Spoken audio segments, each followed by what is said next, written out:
আমি ডান দিকে কাত হয়ে শুবো, এটাকে আমি এখানে লাগাবো। সামাজিক যোগাযোগ মাধ্যমে সাম্প্রতিক সময়ে আলোচিত ও বিতর্কিত স্বাস্থ্য ট্রেন্ডগুলোর মধ্যে অন্যতম হয়ে উঠেছে কফি এনিমা। তবে কফি পান করে নয়, বরং পায়ুপথ দিয়ে তরল কফি শরীরে প্রবেশ করিয়েই মিলবে কথিত স্বাস্থ্য উপকার, এমন দাবিতেই জনপ্রিয় হচ্ছে কফি এনিমা। সম্প্রতি দেশের জনপ্রিয় কিছু স্বাস্থ্য পরামর্শক ও ওয়েলনেস ইনফ্লুয়েন্সার ফাংশনাল মেডিসিনের অংশ হিসেবে এর পক্ষে কথা বলার পর থেকেই বিষয়টি নিয়ে নেটিজেনদের মধ্যে তুমুল আলোচনা ও বিতর্ক শুরু হয়েছে। অনেকেই কৌতূহলবশত অনলাইনে কফি এনিমা কিট কিনে ঘরে বসেই এই পদ্ধতি প্রয়োগ করার চেষ্টা করছেন। এই ট্রেন্ডের প্রবক্তাদের দাবি, কফি এনিমা জাদুকরীভাবে শরীরকে ডিটক্স বা বিষমুক্ত করতে পারে। তাদের মতে বায়ুপথ দিয়ে কফি প্রবেশ করালে তা সরাসরি অন্ত্র ও লিভারের গভীর থেকে জমে থাকা বর্জ্য বের করে আনে। দীর্ঘদিনের গ্যাস্ট্রিক, কোষ্ঠকাঠিন্য ও আইবিএস এর মতো সমস্যা কমানোর পাশাপাশি ওজন কমাতেও নাকি এটি কার্যকর। এমনকি ত্বকের উজ্জ্বলতা বাড়ানোর দাবিও করছেন অনেকে।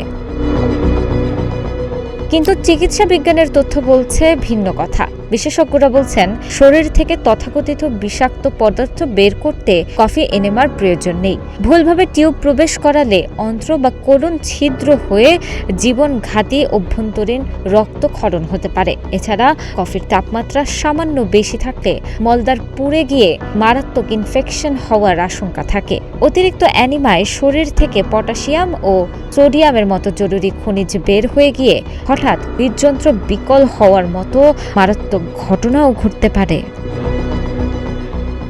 আন্তর্জাতিক স্বাস্থ্য সংস্থা এবং চিকিৎসা গবেষণায় লিভার বা অন্ত্র পরিষ্কার করার জন্য কফি এনিমা ক্লিনিক্যাল কোনো প্রমাণ আজ পর্যন্ত পাওয়া যায়নি।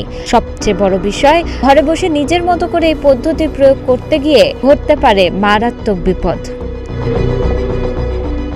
চিকিৎসকের পরামর্শ ছাড়া ঘরে বসে এই বিপজ্জনক পদ্ধতি প্রয়োগ করলে ভয়াবহ স্বাস্থ্য ঝুঁকির সম্মুখীন হতে হয়। তাই সোশ্যাল মিডিয়ার কোনো ট্রেন্ড বা চমকপ্রদ বিজ্ঞাপনে বিভ্রান্ত না হয়ে সুস্থতার জন্য সবসময় বিজ্ঞান ভিত্তিক ও বিশেষজ্ঞ চিকিৎসকদের অনুমোদিত পদ্ধতি অনুসরণ করা উচিত। তানাজা আফরিন, গ্রিন টিভি ডিজিটাল।